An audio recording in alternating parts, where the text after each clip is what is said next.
pay using a QR code with OneCard. Follow these steps. Open OneCard app. Launch the OneCard mobile app on your device. Log in or verify account. Log into your OneCard account or complete the verification process if you're a new user.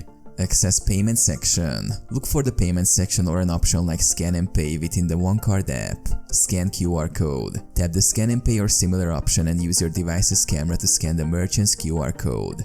Enter payment amount. Depending on the merchant or transaction, you might need to enter the payment amount after scanning the QR code. Select payment source. Choose your preferred payment source within OneCard, such as linked bank accounts or cards. Verify and confirm payment. Review the transaction details shown on the app, including the payment amount and source, and proceed to confirm the payment. Authenticate payment. Follow any additional authentication steps required for security, such as entering a PIN, password, or using biometric verification. Payment confirmation. After successful payment, you will receive a payment confirmation message or receipt within the OneCard app.